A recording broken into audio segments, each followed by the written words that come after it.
సున్నా లేకపోతే గణితమే లేదు. ఆ సున్నాని ప్రపంచానికి ఇచ్చినటువంటి జాతి భారత జాతి. సున్నాను చూపించింది. దానితో మ్యాథమెటిక్స్, ఒక్క మ్యాథమెటిక్స్ ఆధారంగా ఎన్ని వస్తున్నాయి ఇక్కడ. అందుకే ఆ పూర్ణ సంఖ్యగా ఉన్నటువంటి వాడు అని అర్థం, శూన్య అని అర్థంలో కూడా చెప్పుకోవచ్చు.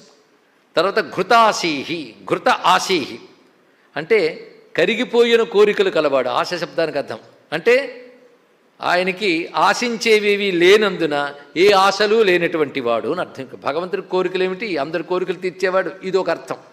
కానీ ఇంతవరకు మన సూర్యుడు, గగనము అని చెప్పుకున్నాం. అలాగే అగ్నిహోత్రుడికి ఘృతాశీహి అని పేరు. ఇక్కడ ఘృతాశీహి అంటే అశీ శబ్దానికి ఇక్కడ అశనము చేయుట. దీని ప్రకారంగా చూస్తే నేతిని ఆరగించువాడు అని అర్థం. యజ్ఞమయందు వేసే హవిస్సుల్ని స్వీకరిస్తాడు గనక యజ్ఞాగ్ని స్వరూపుడు అని అర్థం చెప్పుకోవాలి.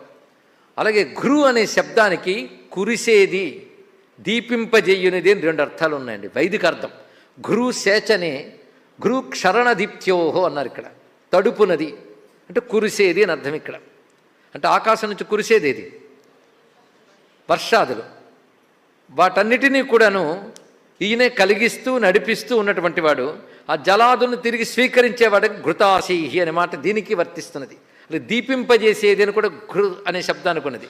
కలా ప్రకాశింపజేసేవి ఏవైతున్నాయో వాటి అంటే జలాన్ని స్వీకరించువాడు, నేతిని స్వీకరించువాడు రెండు చెప్పచ్చు. సూర్యరూపుడే సమస్త జలాన్ని స్వీకరిస్తాడు కనుక ఘృతాశీహి. కనుక ఘృత శబ్దానికి జలమని కూడా అర్థం. అది కావ్య భాషలో ఒక చమత్కారం చేస్తారు. విషము, ఘృతము జలానికి పేర్లండి. ఘృతం పిత్వా మృతంగత అనో మాట ఉంది. నెయ్యి తాగి చచ్చిపోయాడని అర్థంట.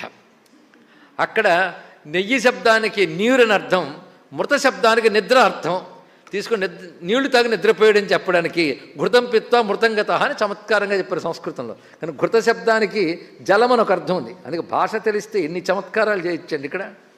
అది మంచి భాషావేత్తలు మాట్లాడుకుంటే వినడానికి భలే ఉంటుంది చమత్కారాలు.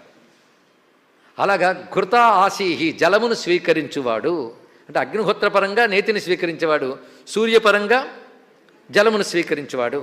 ఆయన అచలహ చలహ, అచలుడు ఆయనే, చలుడు ఆయనే, కదలనివాడు కదిలేవాడు, రెండూ భగవంతుడే. అది ఉపనిషత్తులు తదేజతి తన్నైజతి అని ఈశావాస్య ఉపనిషత్తులో చెప్పాడు. ఆయన కదులుతాడు, కదలడు.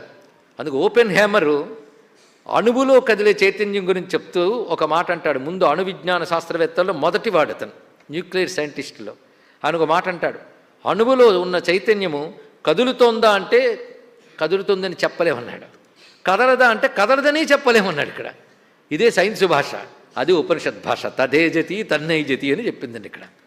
అది కదిలేవాడు ఆయనే, కదలనివాడు ఆయనే. అంటే అచలహ అంటే అర్థం ఏంటంటే తన స్వరూపం నుంచి, తన సమర్థత నుంచి ఏమాత్రం తొలగనివాడు కనుక అచలుడు. ఎప్పుడు దృఢంగా నిలబడగలిగేవాడు అచలుడు. ఆత్మ అచలము, శరీరము చలము అన్నాడు ఒకటే మాట. శరీరం కదులుతోంది అంటే మార్పు చెందుతోంది, ఆత్మ అచలం. అచలోయం సనాతన. అందుకే ఆత్మజ్ఞానం ఉన్నవాడు నిర్వికారంగానే ఉంటాడు. అది లేనివాడు కదులుతున్న శరీరమే తాను అనుకున్నవాడు ఎప్పుడు వికారాలకు లోనవుతున్నాడు. ఎందుకంటే శరీరమే వికారం కదా. ఈ వికారాలని తనకు ఆరోపించుకుంటాడు. మనోవికారాలు, ఇంద్రియ వికారాలు, శరీర వికారాలు. ఎందుకు ఆరోపించుకుంటాడంటే ఆ ఇంద్రియాల్లో కూడా భగవత్ చైతన్యమే తిరుగుతుంది కనుక, తిప్పుతున్నది కనుక.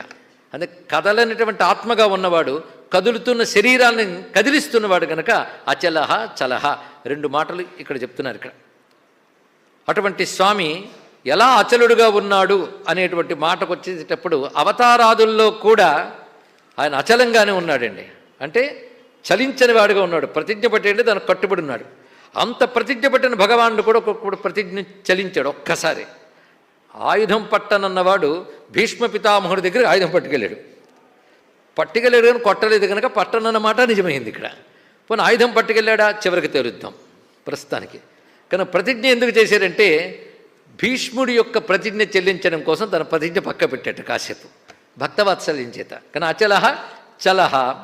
తర్వాత నామములు అమానీ మానదో మాన్యో లోకస్వామి త్రిలోకధృక్ సుమేధ మేధజో ధన్య సత్యమేధ ధరాధర.